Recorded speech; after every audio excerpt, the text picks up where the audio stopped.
শেখ হাসিনাকে আমরা বারবার চিহ্নিত করেছি উনি এই দেশের মন এবং মানুষের প্রতিনিধি না। উনি হৃদয়ে আত্মায় ভারতের প্রতিনিধিত্ব করেন, ভারতের সেবাদাস হিসেবে ভূমিকা রাখেন। নতুনরা রক্ত দিয়েছে, নতুনরা জীবন দিয়ে নতুন একটা সময় এনে দিয়েছে। পরবর্তী যে কাজটা আমি যেটা বলি যে আমাদের গণ অভ্যুত্থানের বড় সাফল্য হচ্ছে শেখ হাসিনাকে আমরা পালিয়ে যেতে বাধ্য করেছি, এবং আরেকটা সাফল্য অনেকে বলে না, সেটা হচ্ছে তাকে ইন্ডিয়ায় পালিয়ে যেতে বাধ্য করেছি। শেখ হাসিনা যদি অন্য কোনো দেশে যাইতো আমাদের বিপ্লবের সাফল্য কিছুটা হলেও আপনার মানে গ্লানি থাকতো, একটা গ্লানি মুক্ত হয়েছে আমরা। শেখ হাসিনাকে আমরা বারবার চিহ্নিত করেছি উনি এই দেশের মন এবং মানুষের প্রতিনিধি না।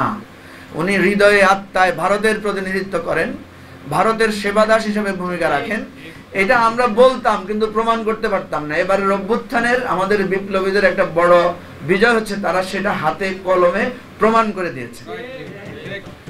বাংলাদেশকে যে নতুন করে আমরা যে বললাম নতুন রিপাবলিক, আমরা যে বললাম 2.0 আর নতুন রাজনৈতিক বন্দোবস্ত, এই জায়গায় যে ব্যর্থতা, সেই ব্যর্থতাটা আমাদের সামগ্রিক সবার।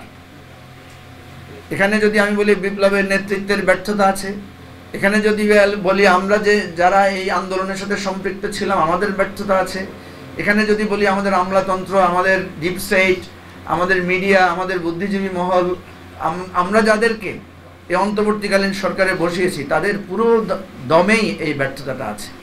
আমি ব্যর্থতার আলোচনা করে পরিবেশ ভারী করতে চাই না, আমি এটাকে স্বাভাবিকভাবে নিতে চাই। এটা আরেকটা যুদ্ধের স্তর, একটা সংগ্রাম করেছি, আরেকটা সংগ্রাম আমাদের শুরু হয়েছে। এই সংগ্রামে নতুনরা, এই সংগ্রামের প্রেক্ষাপটে এসে আমি দেখছি নতুন আর পুরাতনের একটা দ্বন্দ্ব। আমার কখনো কখনো নিজেকে নতুন মনে হয়, কখনো কখনো মনে হয় আমি নিজেও পুরানো। এই দ্বন্দ্ব আমার নিজের মধ্যেও কাজ করে। এই মাঝখানে থাকার কারণে আমাকে দুই পক্ষের কথা শুনতে হয়। পুরাতনরা সবসময় বলে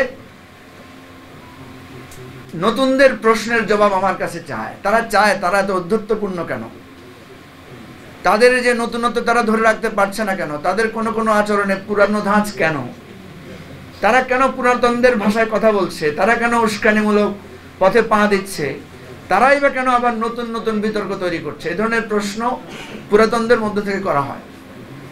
আবার নতুনরা জিজ্ঞেস করে এই সমস্ত পুরানো লোকদের নিয়ে আপনারা চলতে চান কেন, এদের পথ ছাড়েন, এদের পথ থেকে ফিরে আসেন।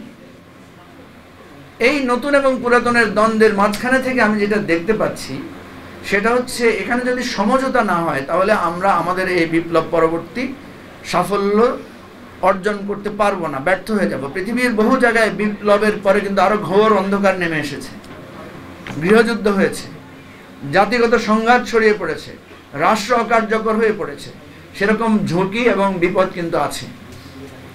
সেজন্য আমি যেটা দেখি পুরাতনদের এটা মানতে হবে যে নতুনরা বদলে দিয়েছে, নতুনরা সাহস করেছে, নতুনরা রক্ত দিয়েছে, নতুনরা জীবন দিয়ে নতুন একটা সময় এনে দিয়েছে।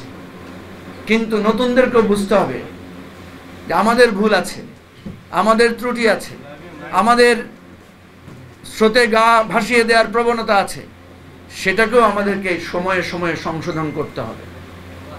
সুতরাং পুরাতনদেরকে বলবো যে আপনারা নতুনদের এই জায়গাটাকে একটু দরদের সাথে, ভালোবাসার সাথে সংশোধনের পথে আসেন।